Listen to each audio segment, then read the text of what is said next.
orang-orang yang doanya tidak akan ditolak Allah. Di antaranya adalah orang-orang yang berpuasa hatta yuftirah, sampai dia berbuka. Kita berdoa kepada Allah, semoga Allah berikan kita kemampuan dan kesanggupan menghadapi pandemi ini. Dan mudah-mudahan Allah Subhanahu wa Ta'ala selamatkan keluarga kita, masyarakat kita, bangsa dan negeri kita. Dan mudah-mudahan pandemi ini ada hikmahnya dan ada kebaikan buat kita semuanya. Amin ya rabbal alamin. Baik, sengaja kita mengangkat tema masalah istiqomah dalam membangun dua kesalehan. Soleh ritual dan soleh sosial. Ada sebuah ayat, saudara-saudaraku, sahabat-sahabat, sebelum kita lanjutkan, ada sebuah ayat yang bisa kita jadikan dalil tentang kesalehan. Sekian banyak dalil, diantaranya adalah Allah Subhanahu wa Ta'ala berfirman di dalam surah An-Nahl ayat 97. Ini salah satu dalil yang bisa kita jadikan sebagai rujukan bahwa orang yang melakukan kesalehan itu akan mendapatkan dua kebaikan. Yang pertama di dunia, yang kedua di akhirat. Di dunia dan di akhirat. Allah Subhanahu wa Ta'ala berfirman di dalam surah An-Nahl, saya akan bacakan, semoga saya yang baca dan yang mendengar sahabat-sahabat mendapatkan pahala yang sama di sisi Allah Subhanahu wa Ta'ala. A'udzu billahi minasy syaithanir rajim. Bismillahirrahmanirrahim. Man 'amila salihan min zakarin aw untha wa huwa mu'min falanuhyiyannahu hayatan thayyibah وَلَنَجْزِيَنَّهُمْ أَجْرَهُمْ بِأَحْسَنِ مَا كَانُوا يَعْمَلُونَ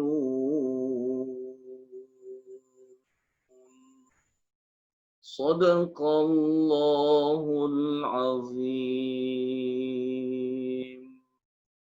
Sahabat-sahabatku, orang yang soleh, amin ya rabbal alamin.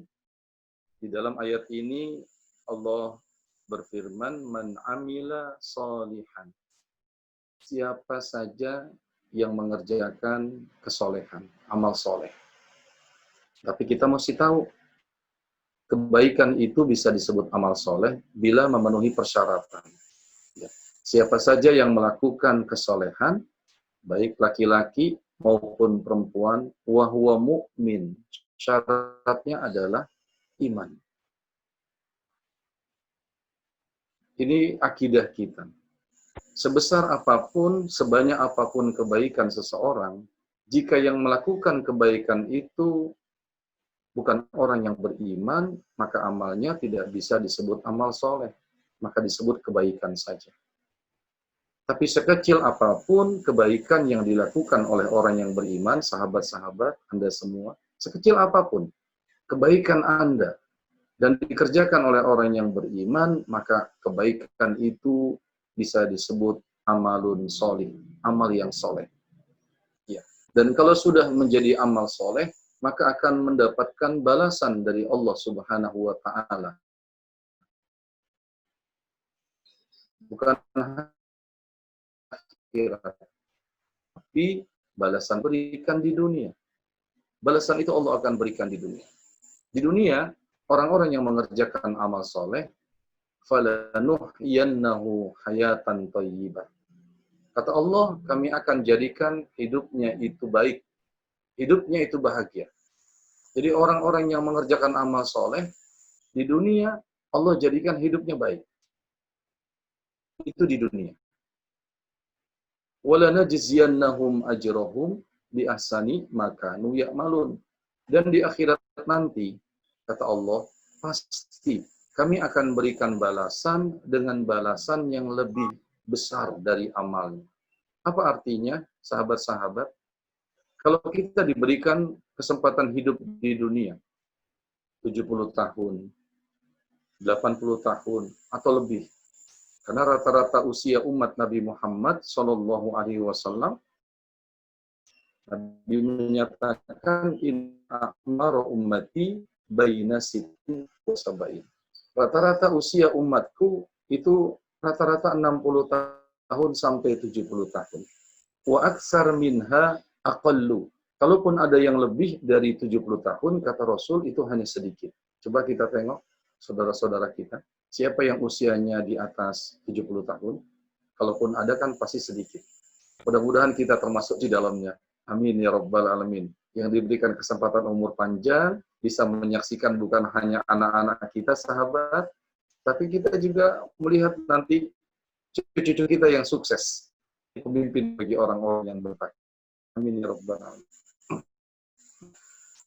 Rasul mengatakan orang-orang akan amal judul istiqomah. Orang mengerjakan amal hanya di dunia Allah jadikan akhirat Allah berikan dengan balas yang lebih besar dari amal. Apa artinya? Di dunia paling 70. Kalau 70 tahun hampir dipastikan mungkin amal baiknya tidak 70 tahun.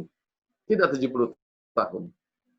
Artinya kita pukul rata-rata saja. Jika ada di antara hidup 80 tahun, 80 tahun itu beribadah, 80 tahun akan kesalehan. Maka Nabi, kata Allah dalam surah An-Nahl ini, kami pasti akan berikan balasan di akhirat nanti dengan balasan yang lebih besar dari amalnya. Artinya, hidup kita di dunia 80 tahun, kemudian kita mengerjakan amal soleh 80 tahun, coba bayangkan, masuk surganya, apakah 80 tahun? Tidak. Khalidina fiha abada. Masuk surganya selama-lamanya. Mengerjakan kesalehannya di dunia hanya 80 tahun, tetapi masuk surganya khalidina fiha abada. Masuk surganya selama-lamanya. Artinya, di akhirat nanti, Allah akan memberikan balasan kepada orang yang mampu membangun kesalehan. Allah akan tempatkan dia di surga, bukan 80 tahun. Kalau umurnya 70 tahun, bukan 70 tahun, tapi masuk surganya khalidina fiha abada. Sahabat, mudah-mudahan kita termasuk di dalamnya. Yang dimaksud kesalehan di sini, sahabat-sahabatku, ternyata kesalehan yang dimaksud di sini bukan hanya kesalehan yang ada kaitannya dengan Allah. Ini yang sering kita dengar dengan istilah hablum minallah. Iya, sebab ada di zaman Rasulullah Shallallahu Alaihi Wasallam seorang wanita yang menemui Rasulullah Shallallahu Alaihi Wasallam, kemudian dia memuji-muji saudaranya. Dia memuji-muji saudaranya, ya Rasulullah, saya punya teman saya termasuk orang yang solihah. Rasulullah bertanya, tanda solihahnya itu apa? Tanda solihahnya. Terus wanita tersebut mengatakan, kawan saya ini setiap malam bangun malam, terus siang harinya dia mengerjakan ibadah puasa. Kemudian Rasulullah Shallallahu Alaihi Wasallam bertanya, sahabatmu yang kau anggap solihah tadi, yang malam harinya tahajud, mengerjakan zikir, berdoa, kemudian ditambah dengan sholat-sholat, dengan mengerjakan puasa-puasa sunnah di siang harinya. Rasul tanya, bagaimana sikap dia dengan tetangga-tetangganya? Bagaimana sikap dia dengan tetangga-tetangganya? Wanita tersebut menjawab, sahabat saya yang setiap malamnya bangun tahajud, siangnya berpuasa Senin Kamis, tapi tidak baik dengan tetangga-tetangganya. Apa jawaban Rasulullah SAW? Rasul hanya mengatakan, dia bukan termasuk orang yang solih. Dia belum termasuk orang yang solih. Kenapa Nabi tidak sebut dia belum termasuk orang yang solihah? Karena orang itu belum mampu membangun dua kesalehan. Nah, kesalehan yang dimaksud di sini adalah kesalehan ritual dan kesalehan sosial. Artinya kesalehan ritual itu kesalehan yang ada kaitannya dengan Allah Subhanahu wa taala. Bahkan kesalehan ritual ini sahabat-sahabat ada kaitannya juga dengan kesalehan sosial. Iya, ada kaitannya juga dengan kesalehan sosial. Bahkan Sayyidina Abu Bakar As-Siddiq itu juga pernah memuji seseorang. Kata Sayyidina Abu Bakar As-Siddiq, ya Rasulullah, saya juga punya teman saya ini termasuk orang yang soleh. Rasul bertanya, apa alasannya kau katakan dia orang yang soleh? Jitu fil masjid, wa huwa fi sujudi. Ketika saya masuk masjid, saya lihat dia dalam keadaan sujud. Saya keluar dari masjid, dia masih di dalam masjid. Dia termasuk orang yang soleh, ya Rasulullah. Kemudian Rasulullah bertanya kepada Sayyidina Abu Bakar As-Siddiq yang mengatakan bahwa sahabatnya itu soleh. Karena Abu Bakar tiba di masjid, dia dalam keadaan sujud. Sayyidina Abu Bakar keluar dari masjid, dia masih di dalam masjid.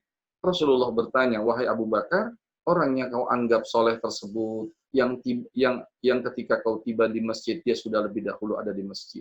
Kau keluar dari masjid, dia masih berada di masjid. Siapa yang memberikan dia makan? Kemudian Abu Bakar menjawab, yang mencari rizki, yang mencari rezeki, kakaknya ya Rasulullah. Kakaknya yang memberikan dia makan. Apa jawaban Rasulullah SAW? Kata Rasulullah SAW, ya Abu Bakar, yang soleh itu adalah kakaknya. Yang soleh itu adalah kakaknya. Sahabat-sahabat, makanya ibadah puasa ini, atau kesalehan sosial ini tidak bisa dipisahkan dari kesalehan sosial.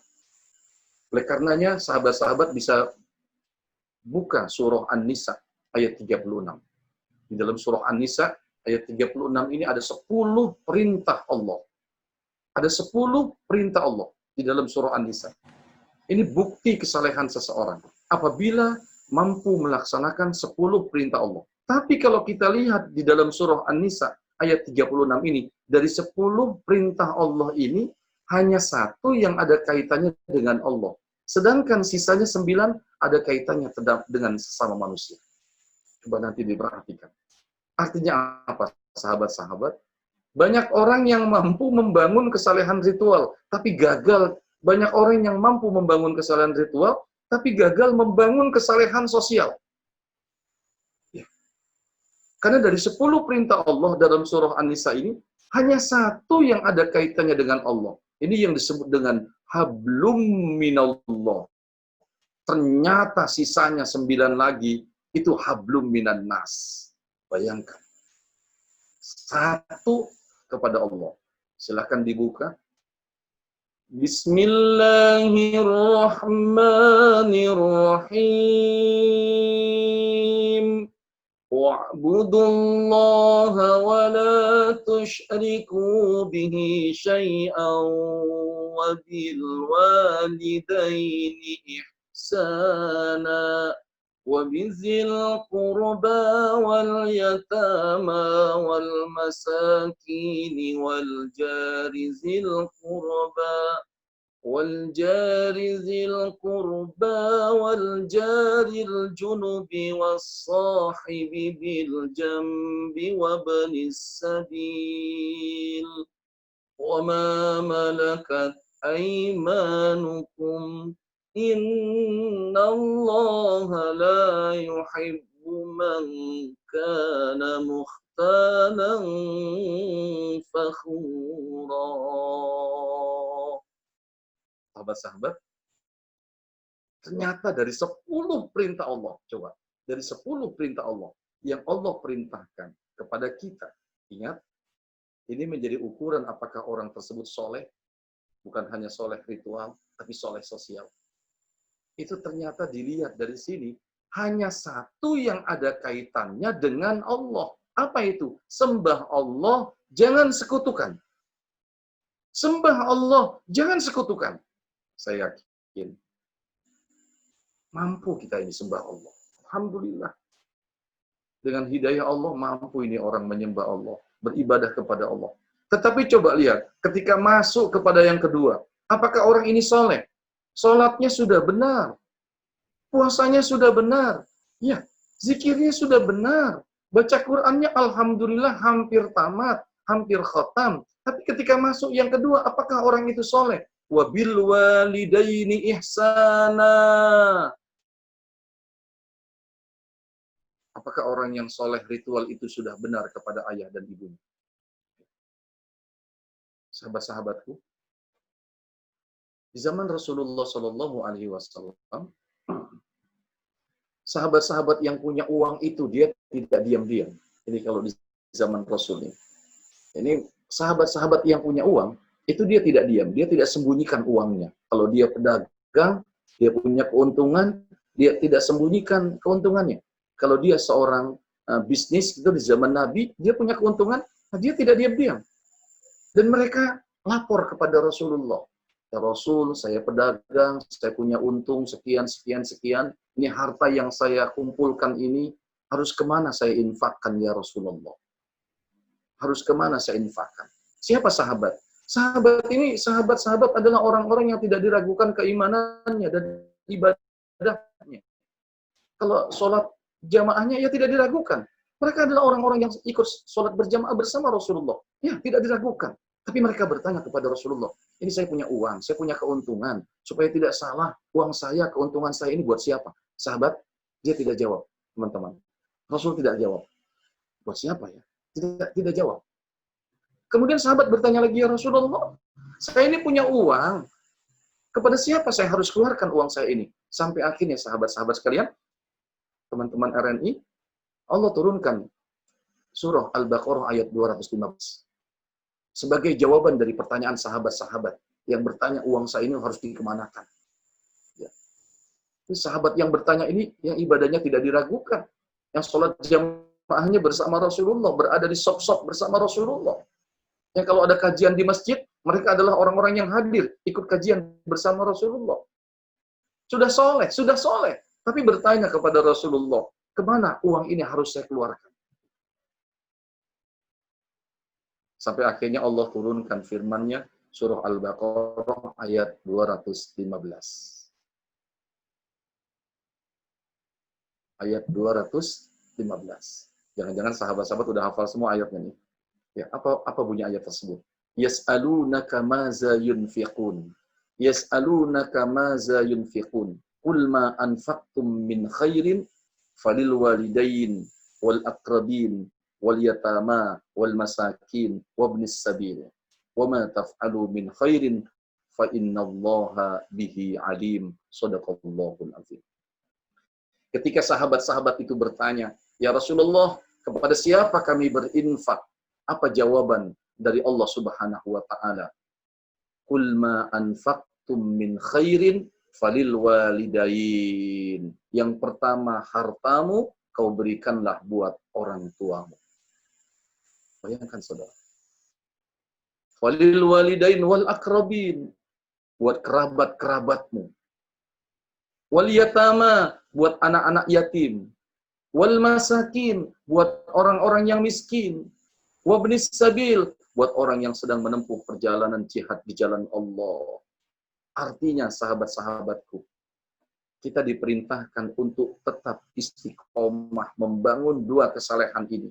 Saya yakin sahabat-sahabat sudah membangun kesalehan ritual. Tapi berapa banyak orang yang sudah membangun kesalehan ritual, tapi dia gagal ketika diperintahkan untuk membangun kesalehan sosial. Ternyata puasa yang kita kerjakan, itu ada kaitannya dengan membangun kesalehan sosial. Bahkan ibadah-ibadah yang lain. Misalnya puasa. Baik, puasa. Kata Allah, as-saumuli wa ana ajzi bihi. Puasa itu untukku. Jadi orang-orang yang berpuasa itu pasti niatnya karena Allah. Bayangkan. Puasa itu karena Allah. Tapi ketika seseorang atau kita tidak berpuasa, apa balasnya kepada orang-orang yang tidak sanggup berpuasa? Wa 'alal ladzina yutiqunahu fidyatun ta'amu miskin. Ketika ada orang-orang yang tidak mampu berpuasa, ternyata gantinya adalah memberikan makan kepada fakir miskin. Sahabat-sahabat luar biasa. Makanya ada sahabat dalam sebuah hadis sahih riwayat Imam Bukhari bertanya kepada Rasulullah SAW. Kata sahabat tersebut, "Ya Rasulullah, ayyul islami khairun?" Apakah Islam yang terbaik itu? Ya Rasulullah, apakah Islam yang terbaik itu? Jadi sahabat ini kepingin tahu Islam yang baik itu apa. Qala Rasulullah sallallahu alaihi wasallam. Nah, kemudian Rasulullah menjawab, Islam yang terbaik itu kata Rasulullah, tut'imut ta'am. Kamu memberikan makan. Kamu memberikan makan. Yang kedua, wa taqra'us salam. Kemudian kamu menyampaikan keselamatan. Bisa diartikan menyebarkan salam. Bahkan yang dimaksud di hadis ini, sahabatku kalau dilihat ujung hadisnya adalah taqra'us salam liman arafta wa liman lam ta'rif. Sebarkan salam baik kepada orang yang kamu kenal maupun kepada orang yang tidak kamu kenal. Artinya, agama Islam itu memerintahkan kepada kita bukan hanya membangun kesalehan ritual, tapi bangun juga kesalehan sosial. Inilah yang dimaksud dengan orang-orang yang soleh yang akan mendapatkan dua keuntungan, baik di dunia maupun di akhirat nanti. Membangun kesalehan ritual dan membangun kesalehan sosial. Sahabat, ini juga yang disebut dengan istilah hablum minallah wa hablum minan nas.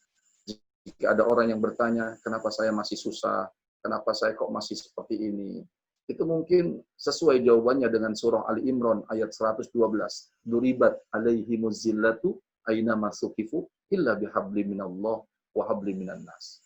Di mana saja mereka selalu dalam kehinaan, kecuali mereka yang mampu menjaga hubungan baiknya kepada Allah dan menjaga hubungan baik dengan sesama manusia. Nah, sahabat-sahabat, ini kajian yang saya maksud dengan kesalehan ritual dan kesalehan sosial. Karena semua ibadah itu ada kaitannya dengan membangun kesalehan sosial. Misalnya saya kasih contoh tadi puasa, sekarang sholat. Mohon maaf, ya. Rasulullah itu pernah menceritakan, saya pernah, kata Rasulullah itu pernah sholat. Tapi ketika saya mendengar ada tangisan bayi, maka saya percepat sholat tersebut. Bayangkan, saudara.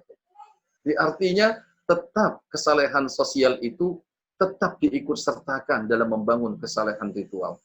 Artinya, seseorang itu tidak bisa disebut soleh saja. Kalau dia hanya asyik membangun kesalehan ritual, tapi belum mampu membangun kesalehan sosial. Nah, kesalehan sosial itu bisa kita baca ada 10 perintah Allah di dalam surah An-Nisa.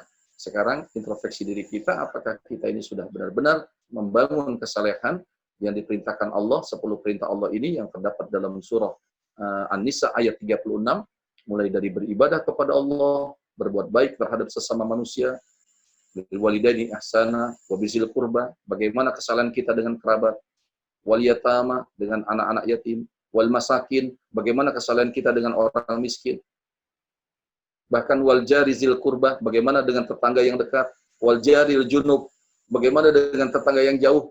Nah, orang yang mampu melaksanakan perintah-perintah ini yang tertuang dalam surah An-Nisa ayat 36 berarti telah mampu membangun dua kesalehan, baik kesalehan ritual maupun kesalehan sosial. Demikian prolog atau pembukaan dari saya. Mungkin ada teman-teman yang ingin berbagi. Demikian, terima kasih. Mudah-mudahan ada manfaatnya. Baik. Demikian, ya akhi. Terima kasih Ustaz. Mungkin teman-teman yang lain ada tanggapan atau ada pertanyaan. Bisa ngomong saja. Itu bisa juga di chat.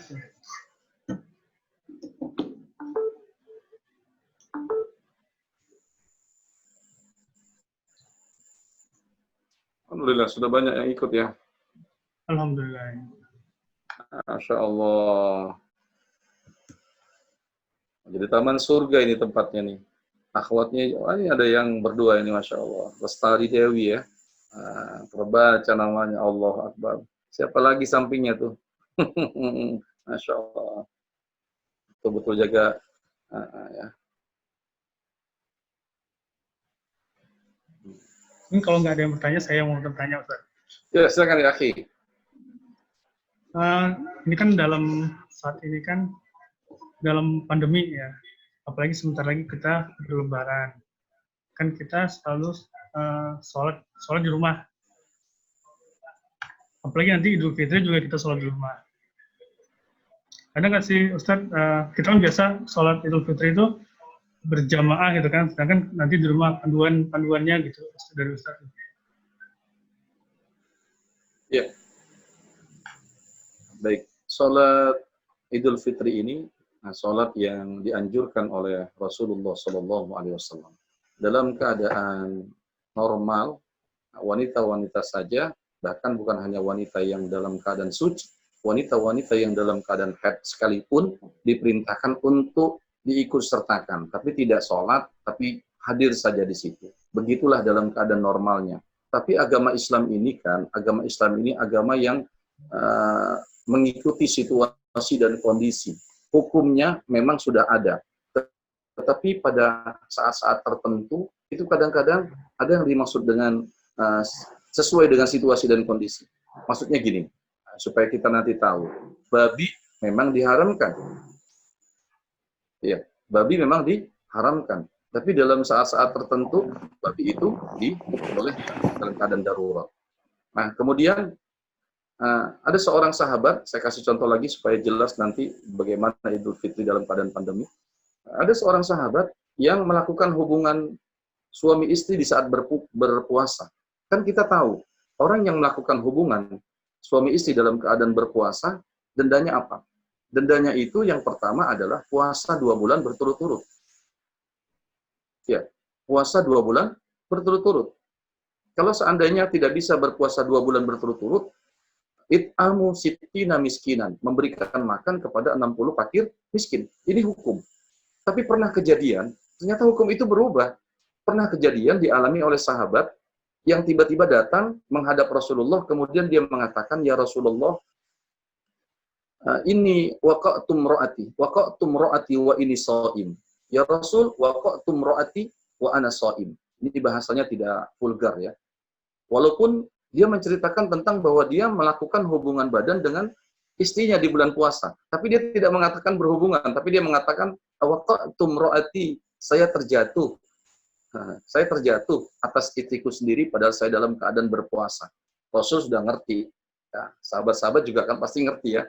Sampai akhirnya kata Rasulullah, hal tastati antasuma syahraini mutatabi'aini, hukumnya kalau begitu, karena kamu mengadakan hubungan suami istri dalam keadaan berpuasa, kata Rasulullah, hal tastati antasuma syahrain mutatabi'ain, kalau begitu apakah sanggup hukumannya, dendanya, puasa 2 bulan?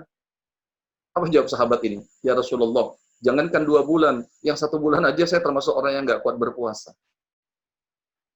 Saya tidak kuat. Terus kemudian kata Rasulullah, kadang nggak kuat, hal tastati it'ama sittina miskinan, kalau begitu, apakah sanggup memberikan makan kepada 60 fakir miskin? Dari puasa, kemudian memberikan makan fakir miskin. Jadi puasa tidak kuat. Sekarang memberikan makan fakir miskin. Terus kata dia apa? Ya Rasulullah, saya ini orang miskin. Saya ini orang miskin, keluarga miskin. Bagaimana saya memberikan makan kepada 60 fakir miskin? Sampai akhirnya Rasulullah itu terdiam. Rasulullah diam. Coba, sahabat, hukumnya apa? Kalau orang yang berhubungan badan. Puasa 2 bulan. Atau memberikan makan 60 fakir miskin. Itulah hukumnya. Tapi kasusnya ini aneh. Diminta untuk puasa, tidak sanggup. Diminta untuk memberikan makan fakir miskin, tidak sanggup. Sampai Nabi diam, di saat yang bersamaan, datanglah sahabat lain yang menghadiahkan kurma kepada Rasulullah. Jadi kalau kepada Rasulullah itu tidak boleh mengucapkan sedekah. Karena Rasulullah itu haram menerima sedekah. Karena sedekah itu bukan untuk Rasulullah. Innamas sedekah lil fuqara wal masakin. Dan ini tanda-tanda Nabi, tidak menerima sedekah. Jadi kepada teman ini kalau mau beri jangan sedekah ya. Ustaz, saya sedekah sama Ustaz. Ini penghinaan ini ya. Kalau sama temannya hadiah, boleh sering menghadiahkan. Ya. Dalam waktu yang bersamaan datang sahabat lain memberikan kurma kepada Rasulullah. Maka kurma itu diambil oleh Rasulullah. Kepada sahabat yang tadi melanggar hukum, yang mestinya puasa 2 bulan tidak sanggup, yang mestinya memberikan makan 60 fakir miskin juga tidak sanggup, ditanya oleh Rasulullah, Manis Sa'il, siapa yang tadi tanya? Maka sahabat itu angkat tangan, saya Rasulullah. Diminta puasa 2 bulan, tidak sanggup, memberikan makan 60 fakir miskin, tidak sanggup karena dia keluarga miskin. Kata Rasulullah, ini kurma, ambil, sekarang bagikan kepada tetanggamu yang miskin. Ini kurma, ambil, bawa pulang ke kampungmu, berikan kepada tetanggamu yang miskin. Apa jawab sahabat Nabi? Ya Rasul, di kampung itu sayalah orang yang paling miskin. Sayalah orang yang paling miskin.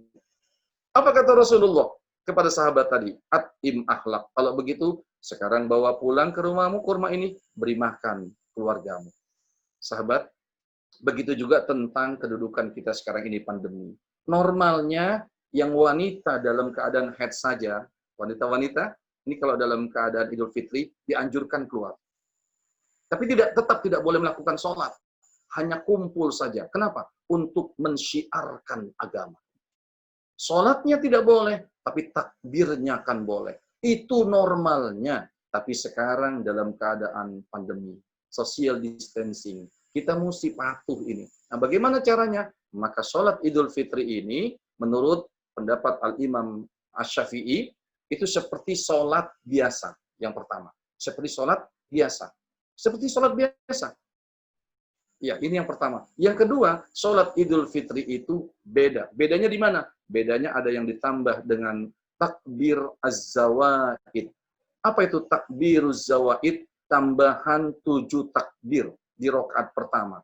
Duna takbiratul ihram. Bukan takbiratul ihram. Jadi, takbir yang pertama 7, selain takbiratul ihram. Ini harus berbeda. Takbirnya 7, selain takbiratul ihram. Jadi bagaimana caranya? Allahu Akbar. Seperti sholat-sholat yang lain, setelah takbiratul ihram disunahkan membaca iftitah, kalau sanggup kan, kalau bisa. Nah, kemudian setelah membaca doa iftitah, ditambah dengan 7 takbir. Nah, 7 takbir ini disebut dengan at-takbiruz zawaid, takbir yang ditambahkan, yang sunnah. Takbirnya 7, tetapi nanti zikirnya atau tasbihnya 6. Jadi zikir atau tasbihnya hanya di tengah-tengah 2 takbir. Saya kasih contoh seperti ini. Allahu Akbar kabira, walhamdulillahi katsira. Dan selanjutnya. Baru ditambah lagi dengan 7. Allahu Akbar, subhanallah, walhamdulillah. Seperti itu. Allahu Akbar, subhanallah, walhamdulillah. Allahu Akbar, subhanallah, walhamdulillah. Allahu Akbar, subhanallah, walhamdulillah. Allahu Akbar, subhanallah, walhamdulillah, wala ilaha illallah akbar. Allahu Akbar, subhanallah, walhamdulillah, wala ilaha illallah akbar. Yang ketujuh, Allahu Akbar, tidak sunnah tasbih lagi, langsung kepada Fatihah. Jadi tambahan takbirnya 7, zikirnya 6, di tengah-tengah 2 takbir yang disunnahkan. Begitu juga nanti di rakaat yang kedua, takbirnya 5, tasbihnya 4. Jadi takbirnya 5, tasbihnya di tengah-tengah 2 takbir yang disunahkan. Jadi di takbir yang terakhir, tidak lagi baca tasbih. Ingat sahabat-sahabat. Nah, kemudian dilanjutkan, disunahkan dengan dengan menyampaikan khutbah Idul Fitri. Khutbatain, boleh khutbatain, boleh khutbatan wahidatan, boleh 1 kali khutbah. Tapi ini kan sunnah. Jika kita mengerjakan di rumah, jadi artinya boleh saja kita tidak pakai khutbah. Ya, kita boleh tidak pakai khutbah. Tapi kalau suaminya mau khutbah juga, ya tidak apa-apa juga. Kalau kita hanya mengerjakan sholatnya saja, 2 rakaat, dibolehkan. Bahkan, kalaupun kita lupa takbirnya kita lupa, maka ketika kita membaca Fatihah, tidak perlu lagi diulang takbirnya. Lanjut saja. Bahkan lupa takbir di sini, tidak dianjurkan sujud sahwi. Sujud sahwi. Tidak dianjurkan sujud sahwi. Karena sujud sahwi itu hanya disunahkan pada sunnah-sunnah yang abad saja. Sunnah abad. Sedangkan takbir ini bukan termasuk sunnah abad. Nah, demikian. Ya. Akhir. Oke, baik Ustadz. Terima kasih. Nah, mungkin ini teman-teman yang lain ada yang mau langsung bertanya secara live? Ada? Belum ada? Mungkin nanti ini saya bacakan yang bertanya melalui chat, Ustadz. Ya, silakan ya. Ini yang pertama pertanyaannya mengenai apa ada kriteria khusus untuk fakir miskin dan anak yatim yang benar-benar layak untuk dibantu menurut Islam. Itu Ustaz. Iya. Iya. Ya, sebetulnya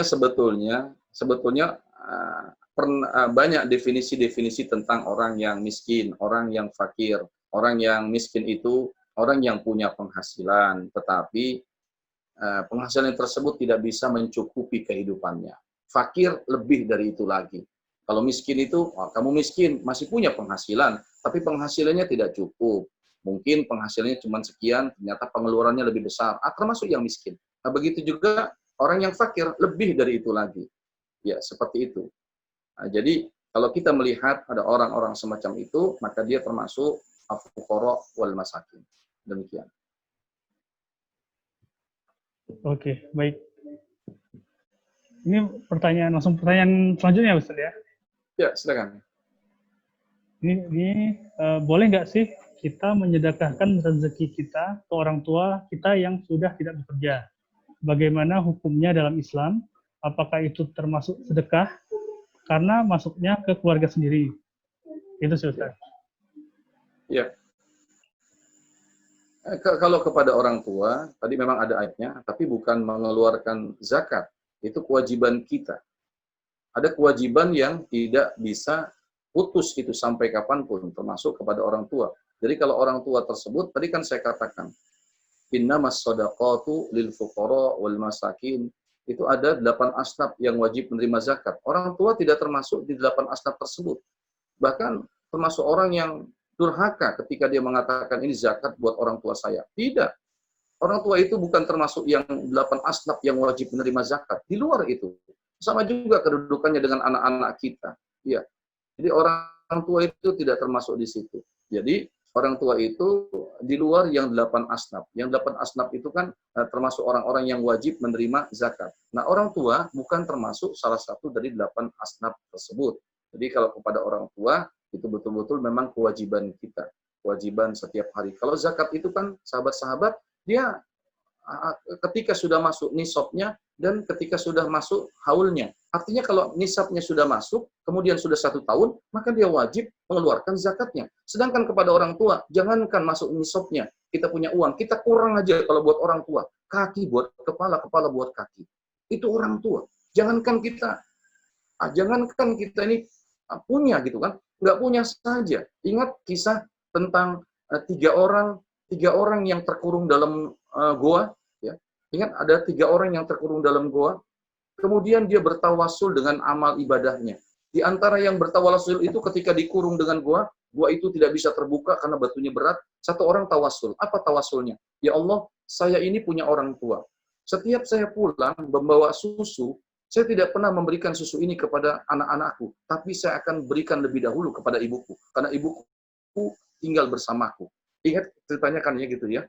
Nah, kemudian satu saat, kalau saya pulang, susu itu pasti aku berikan nomor 1 buat ibuku. Sampai akhirnya, ibuku tidur. Ketika ibuku tertidur, aku pulang membawa susu, kemudian karena sudah terbiasa aku berikan buat ibuku lebih dulu, sisanya baru aku minumkan kepada anak-anakku. Ketika aku pulang, ternyata ibuku tidur. Saat ibuku tidur, anak-anakku itu menangis minta susu, tapi aku tidak berikan. Aku tidak berikan. Karena aku kepingin ibuku yang makan lebih dahulu, minum lebih dahulu. Kata orang tersebut, ya Allah, kalau kau ridho itu sebagai amal soleh, maka aku yang sedang terkurung dalam gua ini meminta bantuanmu. Kalau itu kau anggap sebagai amal soleh, maka selamatkanlah aku. Dengan izin Allah, batu yang besar itu tergerak. Itu bukti sahabat-sahabat. Kalau ibu itu bukan sodako, bukan zakat. Sebab kalau zakat itu kan hanya 1 tahun dikeluarkan. Kalau sudah masuk masa nisabnya, masuk masa haulnya 1 tahun. Masa sama ibu nunggu 1 tahun nisabnya? Ya, jadi bukan seperti itu. Baik, Ustaz, terima kasih. Mungkin teman-teman yang lain ada yang mau langsung secara online? Ininya bertanya langsung maksudnya. Kalau masih belum ada, ini saya bacakan lagi pertanyaan yang selanjutnya, Ustaz. Ya, silakan. Ini kan kalau misalkan kita lihat pada saat pandemi ini kan kita emang disuruh sholat di rumah. Nah, kalau kita lihat berita-berita, itu di masjid itu masih ada orang yang melaksanakan sholat tarawih maupun sholat yang berjamaah. Dengan safnya itu dijaga jarak 1 meter, 1 meter. Terus mereka memakai masker. Nah, apakah itu diperbolehkan, Ustaz? Gimana sih hukumnya, Ustaz? Ya, betul. Ketika pelaksanaan sholat, ada salah satu sunnah yang dianjurkan untuk diucapkan, kalimat yang diucapkan oleh Rasulullah. Tapi ini kan juga sunnah, bukan wajib. Di antara kalimat tersebut, Anda mungkin sahabat sering dengar, Sawwu sufufakum. Sawwu sufufakum. Fa inna taswiyatas sufuf min tamamis sholat. Sawwu sufufakum. Ratakan sop kalian. Ratakan sop kalian. Fa inna taswiyatas sufuf. Karena rapatnya dan lurusnya sop itu termasuk kesempurnaan sholat. Kesempurnaan sholat. Itu yang saya katakan tadi, ini kan hukum. Itu hukum. Tadi seperti sahabat Nabi yang berhubungan badan dengan istrinya saja bisa berubah-ubah kan. Babi yang tadinya haram bisa menjadi dibolehkan dalam keadaan darurat. Termasuk juga seperti ini, saudara-saudara kita ya, saudara-saudara kita yang berada di jalur, bukan jalur merah dia mungkinnya, masih jalur hijau kan kemudian. Nah, mereka ini tahu bahwa menghadapi pandemi ini kan harus dengan tiga hal. Yang pertama harus dengan akidah. Akidah itu artinya bahwa kita ini tahu bahwa COVID ini biar bagaimanapun adalah virus ini adalah makhluk Allah. Tidak ada sesuatu di dunia ini yang terjadi tanpa izin Allah. Itu harus ke sana. Jadi yang membunuh itu bukan COVID. Betul COVID ini berbahaya. Tapi yang mematikan itu adalah Allah Subhanahu wa taala. Tetapi sebagai orang yang beriman bukan hanya dengan akidah. Jangan sampai nanti masalah COVID ini malah yang hilang itu iman kita.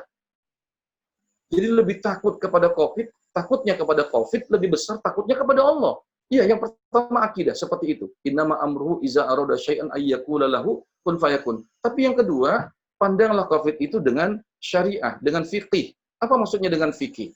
Fikih itu kan mengajarkan kita untuk kebersihan, untuk kesehatan. Artinya sekarang ini umat Islam ini harus fokus kepada kebersihan. Fokus jaga jarak, fokus jaga kebersihan, fokus jaga kesehatan. Artinya kalau masih ada saudara-saudara kita di tempat yang zona aman, menurut Majelis Ulama Indonesia, kan kalau kita baca fatwanya secara jelas, kalau memang di tempat itu jalurnya jalur aman, kemudian mereka masih mengerjakan, ya paling tidak mereka juga jangan sombong dong. COVID ini sudah banyak, yang korban COVID ini sudah banyak, jangan terlalu sombong, terus dia bilang, jangan takut, kita takut hanya pada Allah. Itu namanya sombong juga, nggak boleh. Nah, bagaimana caranya?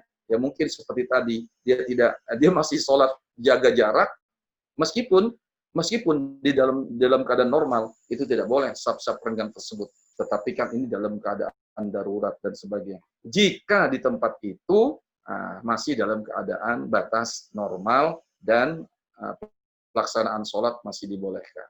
Demikian. Jadi tidak membatalkan sholatnya, karena kesempurnaan sholat itu dalam keadaan normal adalah berkaitan dengan kesempurnaan sholat saja. Demikian. Oke, baiklah Ustadz. Terima kasih. Ini selanjutnya berbicara tentang hewan tadi, babi ya tadi. Nah, ini ada yang bertanya, bagaimana cara menegur teman non-muslim yang menyimpan daging babi masih setengah matang di kulkas, walaupun daging tersebut disimpan dalam box tertutup, tapi rasanya masih mengganggu buat teman-teman muslim. Gimana caranya Ustadz? Ya. Kalau kita baca di dalam Al-Quran ya, ini Allah berfirman, Innama harrama alaikumul maitata waddama walahmal khinzir wa ma uhilla bihi li ghairillah. Ternyata yang dilarang oleh Allah itu di sini adalah mengkonsumsinya, memakannya. Sedangkan berbicara dengan yang lainnya seperti kalau khamar itu meninggalkannya. Ingat, kalau khamar menjauhi, sekali lagi, kalau khamar menjauhi. Jadi tidak boleh, kalau khamar ini, yang pertama khamar dulu, beda kasusnya. Kalau khamar, minuman keras itu fajtanibu. Jangan minum. Kalau khamar itu bukan jangan minum, tetapi menjauhi. Artinya tidak boleh ada seorang yang mengaku muslim, dia tidak minum khamar, tidak minum minuman keras, tapi masih memajang di rumahnya, di lemarinya. Itu tidak boleh. Karena perintahnya adalah tinggalkan, jauhi. Sedangkan tentang babi ini kan perintahnya tidak memakan. Kita tidak dibolehkan memakan. Tapi kalau bicara masalah teguran ini kan kembali caranya kepada kita masing-masing. Kepada kita masing-masing. Ya. Kalau seandainya memang itu bersentuhan dengan kita, ya kita memang tidak boleh akhirnya. Kita tidak boleh mencampur adukkan di situ dalam satu tempat, itu tidak boleh. Karena kita larangannya adalah dilarang memakan. Sedangkan menegurnya tergantung kondisinya saja. Gitu. Yang jelas tetap tidak dibolehkan dalam keadaan apapun kecuali dalam keadaan darurat. Itu tentang daging babi. Demikian. Oke, Ustaz. Mungkin itu tadi pertanyaan untuk anak-anak kosan ya. Kebetulan kulkasnya bersama, jadi mungkin yang teman-teman yang non-muslim mereka menyimpan di situ. Oke, mungkin pertanyaan yang lain, ini ada lagi, apakah orang tua kita yang sudah tidak berpenghasilan tetap wajib zakat fitrah, dan apakah boleh dikeluarkan zakat fitrah oleh anak untuk orang tua kita? Ya, zakat fitrah itu kaitannya dengan diterimanya ibadah puasa. Ya, jadi Rasulullah Shallallahu Alaihi Wasallam mengatakan bahwa as-shaim, ya, orang yang berpuasa itu atau ibadah puasa tersebut mu'allaqatun bainas sama wal ard. Puasa yang dikerjakan, mohon maaf, puasa yang dikerjakan oleh seseorang itu puasa itu dalam sebuah hadis dikatakan dia bergelantung antara langit dan bumi. Artinya belum diterima oleh Allah. Hatta tu'adda zakatul fitri. Sampai orang yang berpuasa itu mengeluarkan zakat fitrah. Jadi, diterima atau tidaknya amal ibadah kita itu tergantung orang yang menunaikan zakat, orang yang membayar zakat fitrah. Sedangkan orang tua yang tidak mampu membayar zakat fitrah, boleh anaknya itu membayarkan. Bukan hanya orang tua, pembantu-pembantu di rumah kita juga boleh kita tanggung zakat fitrah. Itu dibolehkan. Demikian. Terima kasih Ustaz. Terima kasih atas jawabannya. Ini masih ada 2 pertanyaan lagi dari teman-teman semua. Nah, ini selanjutnya, bagaimana cara kita agar dapat berserah sepenuhnya terhadap Allah ketika kita sudah berusaha sekuat tenaga? Ya. Ini sekarang cara pasrah kepada Allah nih. Di dalam agama kita, sahabat yang bertanya, ada yang disebut dengan tawakal. Tawakal. Tawakal itu adalah proses akhir bagi seorang mukmin. Ya, setelah dia berikhtiar sesuai dengan kesanggupan dan kemampuannya, maka dia harus memiliki sifat tawakal. Apa itu tawakal? Tawakal itu harus dibarengi bukan hanya dengan menyerahkan semuanya kepada Allah, tetapi juga harus berhusnuzon kepada Allah. Bukan hanya menyerahkan semuanya kepada Allah, tapi juga harus berhusnuzon kepada Allah. Apa arti berhusnuzon kepada Allah? Artinya berprasangka baik kepada Allah. Jadi sahabat gini, kalau kita sudah mengerjakan sesuatu, yang paling penting juga jangan pernah mengatakan hak Allah itu, hak kita itu lebih besar. Maksudnya gini, ada sahabat-sahabat yang kadang-kadang bicaranya seperti ini. Jangan takut, 99% kita sudah mantap. Terus gitu kan, 99% pokoknya sudah siap. Pokoknya sekarang tinggal 1% lah, nanti tergantung Allah. Mohon maaf, kelihatannya ucapan ini baik. Kelihatannya kalimat ini baik. Padahal secara akidah kalimat ini salah. Kenapa salah? Karena seakan-akan kita punya 99%, yang 1%-nya itu Allah. Kalau hitung-hitungan, 99% sama 1% banyak mana? Mestinya jangan seperti itu. Yang benar itu adalah, alhamdulillah, kita sudah melakukan sesuai dengan kesanggupan dan kemampuan kita. Sekarang kita serahkan kepada Allah, kita bertawakal kepada Allah, plus, apa plusnya itu? Berhusnuzon kepada Allah. Kenapa perlu berhusnuzon setelah bertawakal? Karena dalam hadits qudsi, Allah Subhanahu wa Ta'ala mengatakan, ana inda zonni abdi bi, sahabat-sahabat. Setelah kita ikhtiar, terus kita tawakal, husnuzon. Kenapa perlu husnuzon? Berprasangka baik. Kata Allah dalam hadits qudsi, saya tergantung prasangka baik hambaku. Kalau kita prasangkanya baik sama Allah, insya Allah hasilnya pun baik, insya Allah. Seperti itu. Baik Ustaz. Ini mungkin saya lempar dulu ke teman-teman semua, kalau misalkan ada yang mau bertanya secara live. Ada Pak Puji ya, Pak Puji Ahmad. Masya Allah, saya lihat namanya Pak Puji. Allah. Ini mungkin pertanyaan terakhir Ustaz dari Pak Puji. Minta tolong ditanyakan. Terus saya dengan imbauan Pak Puji. Masya Allah. Saya lihat itu yang lain nih, Pak Usman ada juga tuh, Masya Allah. Pak Puji masih mic-nya masih mute gitu. Kalau mau nanya. Pak Tamino mau tanya? Ya, boleh. Ya, silakan Pak Tamino. Nah. Assalamualaikum warahmatullahi wabarakatuh. Waalaikumsalam warahmatullahi wabarakatuh. Selamat siang Pak Ustadz dan rekan-rekan sekalian. Karena ini tema yang ditulis Mas Ihsan adalah istiqomah dalam membangun kesalahan ritual dan sosial. Pertanyaan saya, sebenarnya antara kesalahan ritual dan sosial itu adakah hubungan sebab akibat gitu ya? Atau yang satu disebabkan oleh yang lain. Terus kemudian sering dijumpai fakta orang yang ritualnya itu rajin banget gitu ya.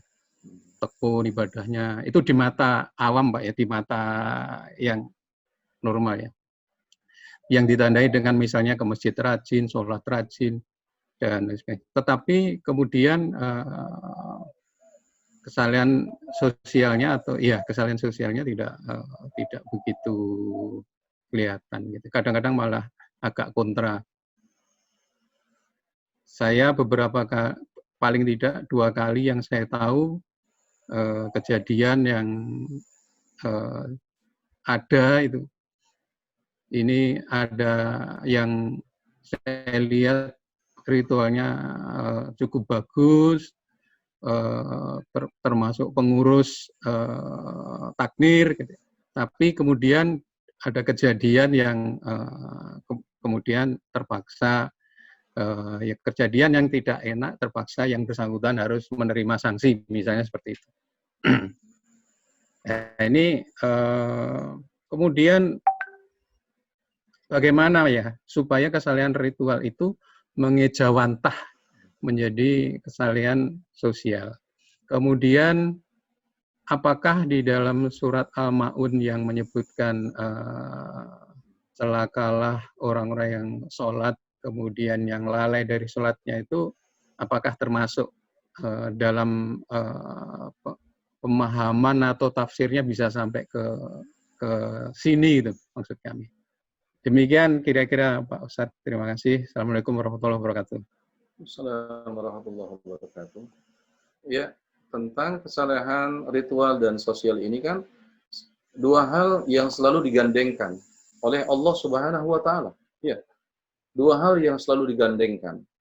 Jadi, tafsirnya itu la yaqbalullahu wahidatan bi ghairi qarinatiha. Tidak bisa yang satu dikerjakan, yang satunya ditinggalkan. Atau sebaliknya, yang ritualnya dikerjakan, sosialnya ditinggalkan. Atau sebaliknya, sosialnya dikerjakan, ritualnya ditinggalkan. Tidak boleh juga. Jadi karena ini adalah setiap diturunkan oleh Allah selalu bergandengan, Pak Tamino. Selalu bergandengan. Jadi dua-duanya itu bergandengan. Arti dua-duanya ini saling ada kaitannya. Saling ada kaitannya. Baik, dari segi pahala, Pak Tamino, Ya, kita tidak bisa mengatakan orang yang melulu bolak-balik ke masjid tidak peduli dengan lingkungan bahwa sholatnya tidak diterima. Tidak ada istilah seperti itu. Karena ketika ibadah itu, misalnya yang pertama, ketika ibadah itu dilakukan dengan memenuhi syaratnya terpenuhi, rukunnya dipenuhi, maka secara hukum ibadah tersebut syah. Ibadah tersebut syah. Kalau dinilai dari segi pahala, yang berhak memberikan pahala adalah Allah. Tetapi kita juga harus tahu, ada hadis lain tentang orang yang bangkrut.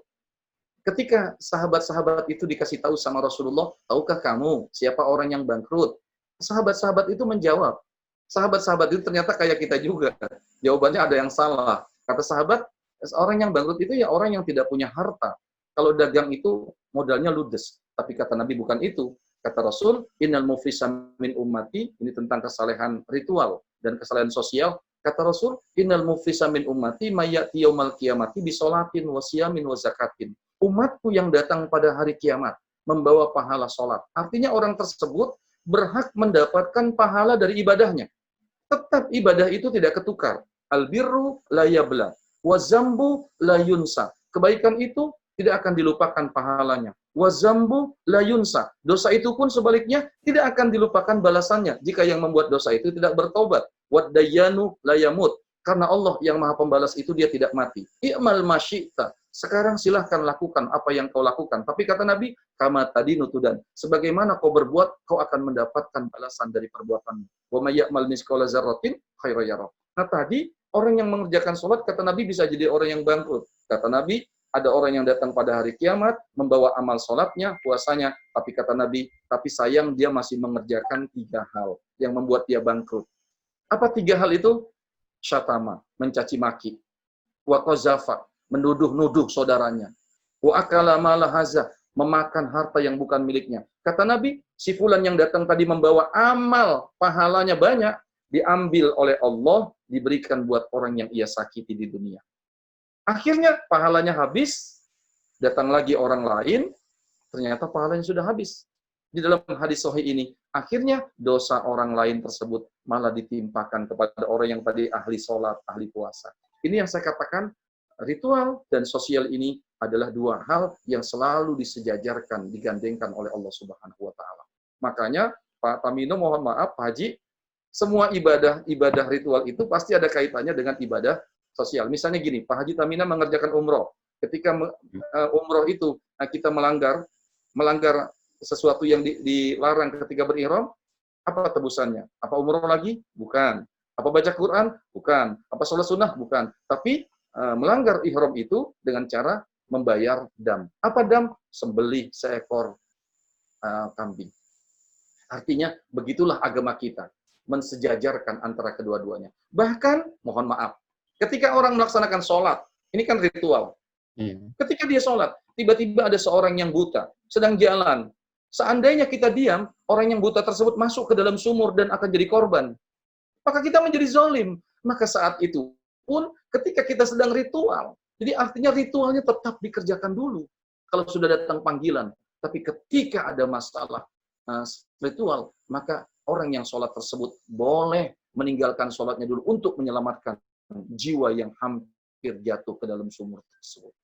Ini artinya ajaran Islam sungguh luar biasa. Jadi Pak Haji Taminan luar biasa. Kita memang harus bangun dua-duanya nih. Ya. Tapi kalau ritual itu tidak bisa digantikan dengan apapun. Kalau sosial masih bisa kita suruh orang dan sebagainya dan sebagainya. Kalau ritual fardu ain, kita yang wajib mengerjakannya sendiri. Kita yang wajib mengerjakan sendiri. Demikian. Terima kasih Pak Ustadz. Iya, sama-sama. Terima kasih Pak Tamino atas pertanyaannya. Ini selanjutnya ada yang dari Pak Puji, ini terakhir Pak Ustadz. Ya. Terkait dengan bagaimana imbauan untuk zakat fitrah diganti dengan uang, karena banyak ulama yang melarang katanya. Ya. Ya, kecuali mazhab Hanafi aja, mazhab Hanafi saja ya. Sedangkan hampir semua mazhab itu zakat fitrah itu dengan makanan pokok. Dengan makanan pokok, ya.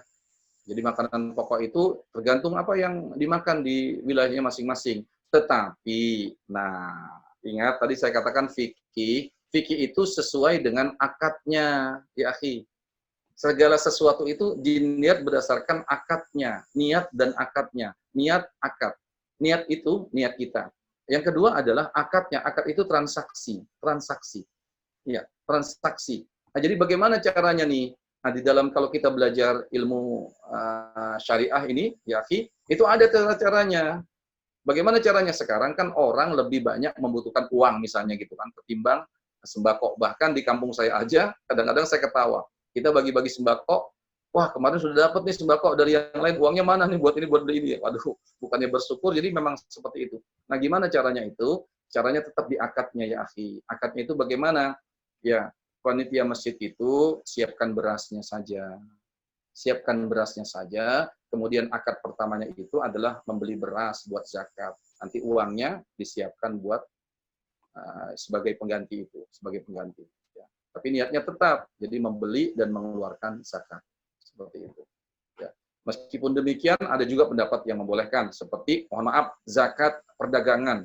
Zakat perdagangan. Ya, zakat perdagangan. Itu zakat perdagangan itu kan, ya, itu, zakat perdagangan itu yang dikeluarkan apanya? Bukan dagangannya, tetapi adalah hasil keuntungan perdagangannya. Setelah dikeluarkan dengan kewajiban-kewajiban, keluarkanlah hasilnya. Apa itu hasilnya? Ya uangnya. Itu zakat, kalau zakat dagang itu boleh dengan uang. Karena kan hasilnya, orang bisnis punya uang, keluarkan uangnya sekian persen gitu kan. Tetapi kebetulan misalnya, dia bukan pedagang mobil, dia bukan pedagang-pedagang yang lain, tapi dia pedagang sembako. Boleh atau tidak Pak Ustadz sekarang? Zakatnya bukan berupa uang, tapi berupa tembakau. Nah, ada ulama yang mengatakan untuk zakat perdagangan dibolehkan. Nah, kalau untuk zakat perdagangan yang tadinya awalnya uang, boleh diganti dengan sembako, karena dia memang dagang sembako, dibolehkan. Ada yang mengatakan, mengkiaskan, ya sudah kalau begitu, karena sekarang orang lagi butuh uang, boleh juga zakat fitrah itu dengan uang. Tapi semua hampir banyak ulama itu mengatakan bahwa zakat fitrah itu tetap dengan makanan pokok. Nah, untuk Anda ini yang belajar agama ini, gini maksud saya. Kalau saya, ketika ada masalah seperti ini, ulama ini bilang ini, ulama ini bilang ini, maka saya memakai akidah, memakai kaidah. Saya kan mengkaji. Saya bukan pengikut mazhab, saya mengkaji saja. Apa kaidahnya? Kalau ada dua pendapat semacam itu, idza ta'arada ta'arudul musbit wan nafyu quddimal musbit. Jika ada dua pendapat, yang satu tidak membolehkan, yang satu membolehkan, kalau memang memudahkan kita, ambil saja yang membolehkan. Jadi kita nggak repot lagi, apalagi lebih banyak manfaatnya. Demikian. Ya, yang penting masih ada manfaatnya buat orang yang membutuhkan. Karena yang bagus itu kan kita memberikan apa yang dibutuhkan orang lain. Demikian. Baik, terima kasih Ustadz atas jawabannya. Mungkin itu tadi pertanyaan terakhir dari teman-teman semua. Namun sebelum saya mengakhiri acara pada hari ini, saya meminta teman-teman semua untuk mengisi survei untuk feedback dari hasil sharing session pada hari ini. Teman-teman semua bisa membuka di www.menti.com. Setelah itu masukin kode ini dan akan muncul di sini secara live. Saya juga mengucapkan terima kasih Ustadz atas waktunya, atas waktu dan tempat sekarang sudah mau menjadi pembicara di RNI. Dan juga saya mengucapkan kepada teman-teman semua yang sudah hadir, saya ucapkan terima kasih. Soalnya saya akhiri. Wassalamualaikum warahmatullahi wabarakatuh. Waalaikumsalam warahmatullahi wabarakatuh.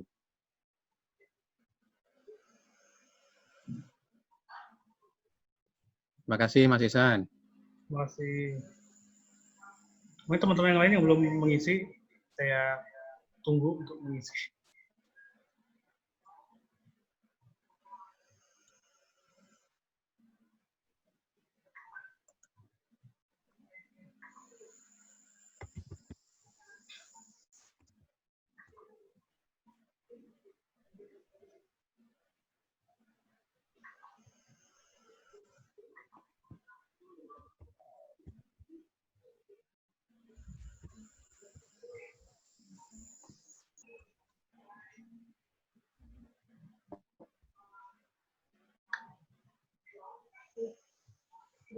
Baik, terima kasih teman-teman semua atas partisipasinya. Semoga semua sehat selalu dan tetap di rumah. Selamat berhari raya. Karena hari ini terakhir sudah long weekend. Jadi kesehatan semuanya.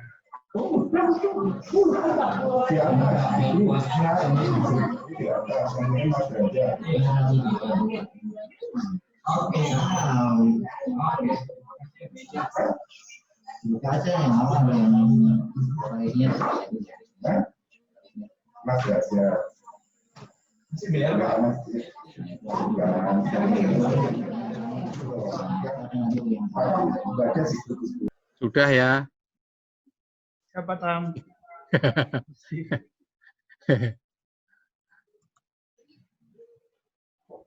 Oke, terima kasih. Assalamualaikum. warahmatullahi wabarakatuh. Leave. Terima kasih Ustaz. Ya,